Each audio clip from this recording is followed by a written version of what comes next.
जानिए कैसे दो कश्मीरियों ने निकाली पिस्तौल और भारतीय विमान को हाईजैक कर ले गए पाकिस्तान।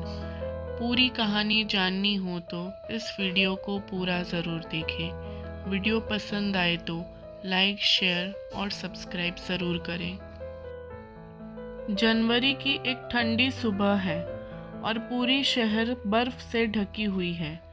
दो युवक हाथ में एक अटैची लिए 26 अन्य यात्रियों के साथ एक छोटे फोकर विमान में सवार होते हैं।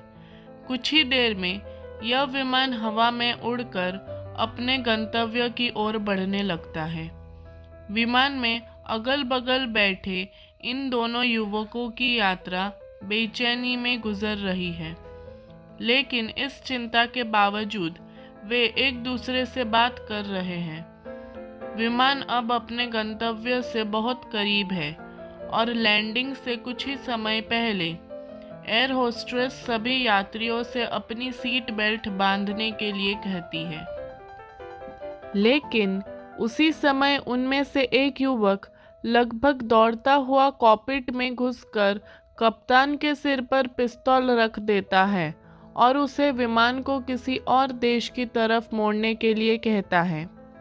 इस बीच दूसरा युवक अपने हाथ में एक हैंड ग्रेनेड लेकर यात्रियों की तरफ मुड़ता है और उन्हें चेतावनी देता है कि अगर किसी ने चालाकी दिखाई तो वो इस हैंड ग्रेनेड का इस्तेमाल करने से पीछे नहीं हटेगा। ये दोनों युवक टॉय पिस्तौल और लकड़ी से बने एक हैंड ग्रेनेड की सहायता से प्लेन को हाईजैक करने में कामयाब हो जाते हैं और उसे जबरदस्ती पड़ोसी देश में ले जाते हैं, जहां वे जेल में बंद अपने कुछ साथियों की रिहाई की मांग करते हैं।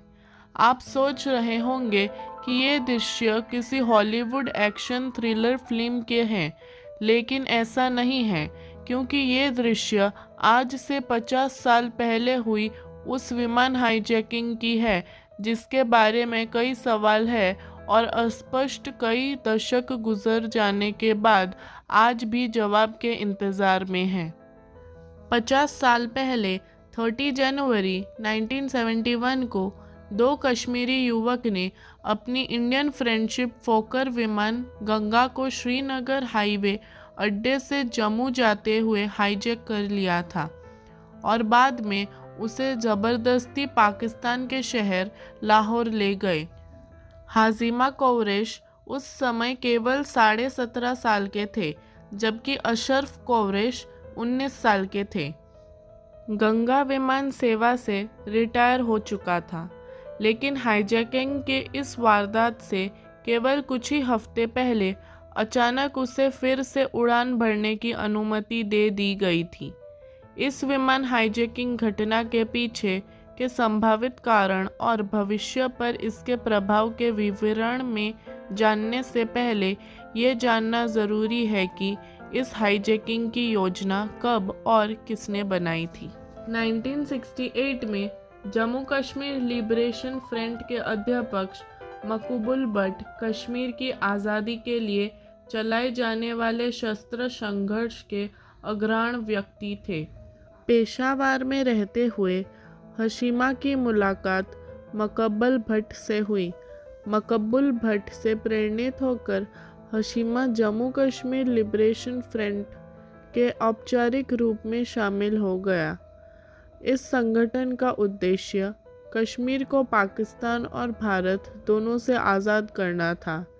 ये युवक पार्टी के संदेश को फैलाने के लिए भारत प्रशासित कश्मीर ने श्रीनगर इलाके में लौटा गया। उन्हें एक भारतीय अधिकारी अमरचंद की हत्या के मामले में मौत की सज़ा सुनाई गई थी, तो वो जेल तोड़कर पाकिस्तान प्रशासित कश्मीर भाग गए।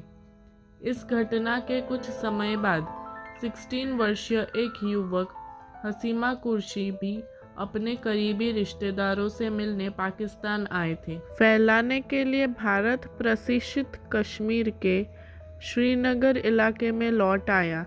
कुछ महीने बाद ये युवक सियालकोट के रास्ते दोबारा पाकिस्तान आया, लेकिन इस बार पाकिस्तान में दाखिल होने के लिए उसने जो तरीका अपनाया वो गैर कानूनी था, जिसमें उसकी सहायता खुद भारतीय सीमा सुरक्षा बल के एक अधिकारी ने की थी, जो हसीमा को लाल चौक श्रीनगर में मिला और बॉर्डर पार करने के लिए बदले में मकबूल भट्ट के बारे में जानकारी हासिल करना चाहता था।